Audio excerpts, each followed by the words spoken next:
Did you know that when left unaddressed, mental health issues can actually get worse over time? It is true. And that is what we're going to be talking about on today's Mental Health Monday.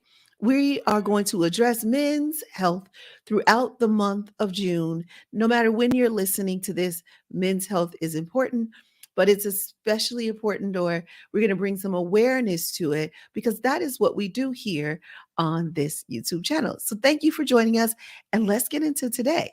So, men, you don't have to live with pain. So I know that many men ignore their mental health. And so we're going to talk about, should men be concerned with mental health, or is that just a woman thing? This is the basis of today's conversation.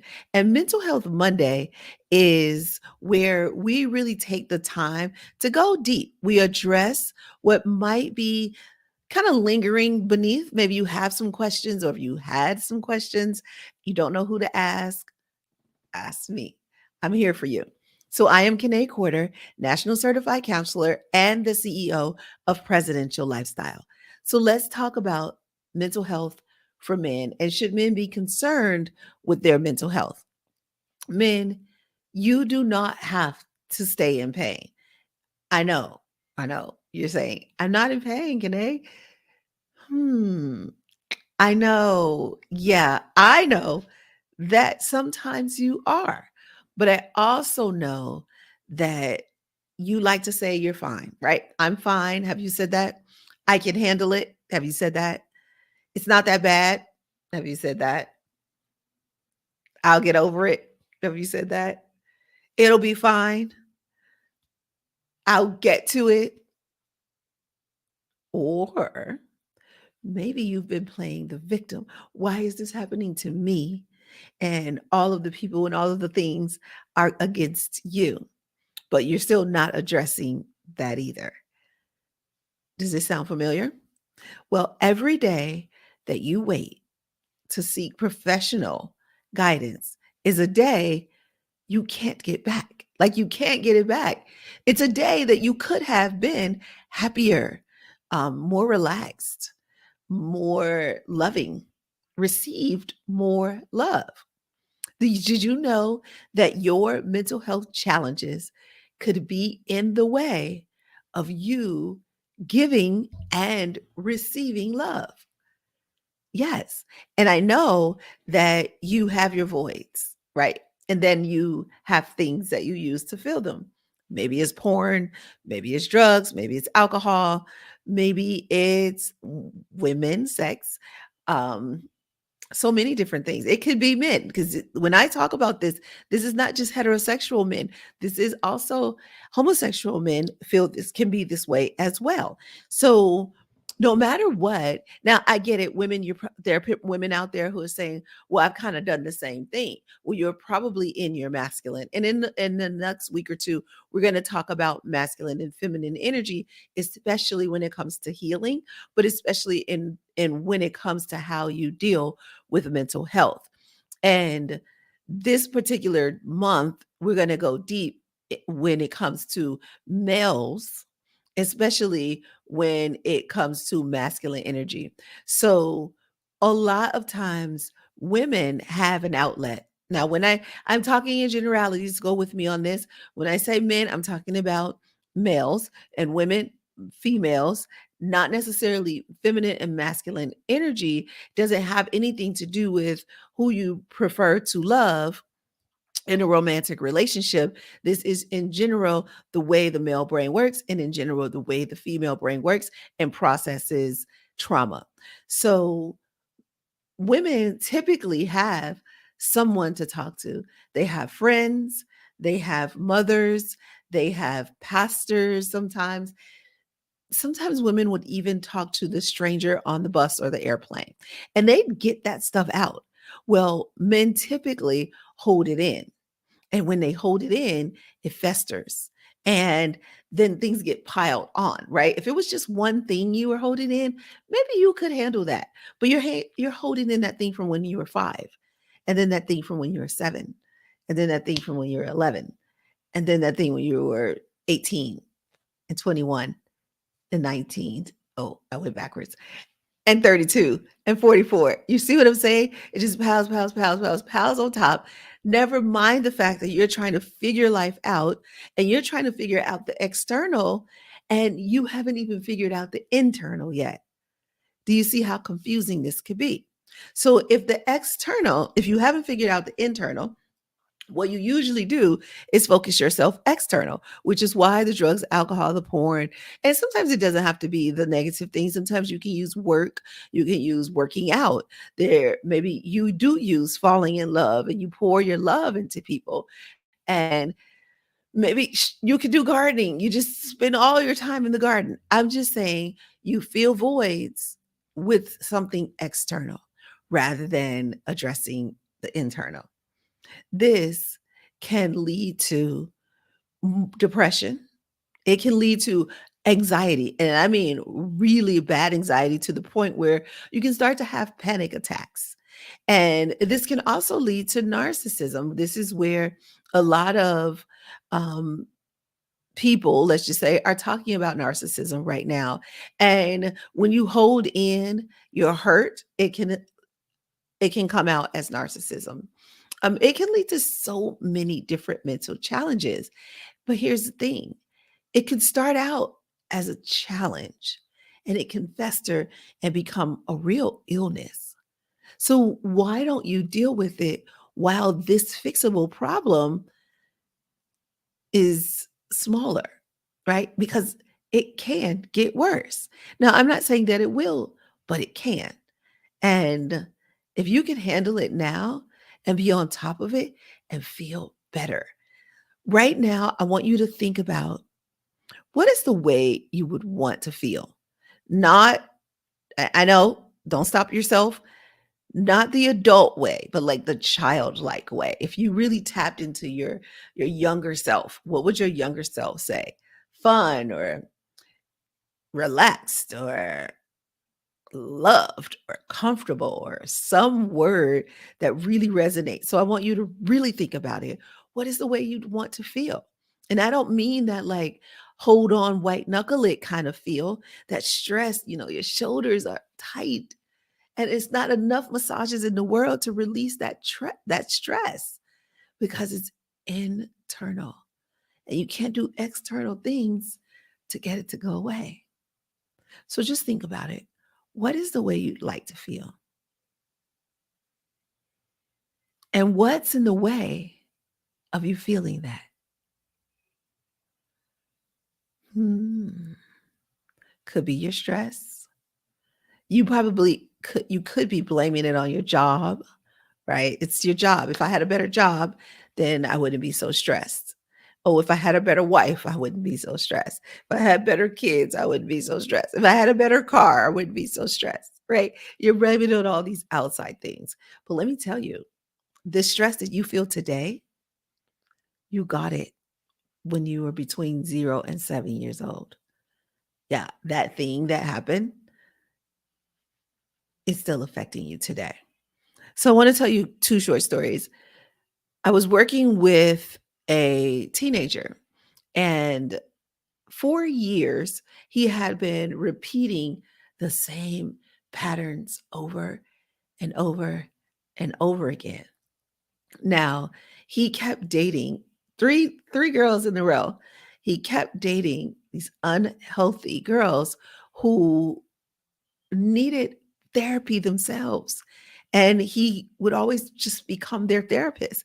And they would have this codependent relationship. And he'd try to rescue them, but then they'd end up hurting him. And he'd be so hurt at the end that it would drive him to drugs and alcohol. And he'd go to the drugs and alcohol, and the void still wouldn't go away. And he'd get in trouble in some way. He's a teenager, right? He shouldn't be drinking. He shouldn't be taking out drugs. So he'd get in trouble, maybe with the law, maybe with his parents. And then it would just be this pattern and it happened again and again. And maybe he lose some sort of opportunity because of it. And it just kept happening over the years, 4 years. And finally, he realized he had to address it. He was resistant and resistant and resistant. And once he finally said, "You know what? I don't want to feel this way anymore." We did a prosperous life. I do this visualize your prosperous life. And he visualized his future self in the way he wanted to be. Not like 1 year, 2 years, but like really far ahead for him, 20 years. And he saw himself in this wonderful experience. And I'm not saying he saw himself as even a billionaire or anything like that. He just saw the house that he wanted and the car that he wanted and the dog that he wanted. And he owned his own business. And he just saw a really wonderful place to be and he wanted to get there. And then I had to ask him, do you think the way that you're doing life right now, you're going to become that person that felt like you felt in that visualization? And he had to honestly answer me, no, because in his visualization, he felt three things: confident, he felt loved, and he felt accepted. Those were the three words he gave me. But the way that he feels right now or felt right now in that moment that we were having the conversation was not confident, was not loved, and was not accepted. And so in current form, he really couldn't get there. So he had to do something different. And he did. And that was a really his own breaking point. Everyone has it. What's yours? So I want to tell you this one other story. And this person hasn't addressed. So another gentleman I know in his 40s, years and years and years, repeating the same thing over and over and over again.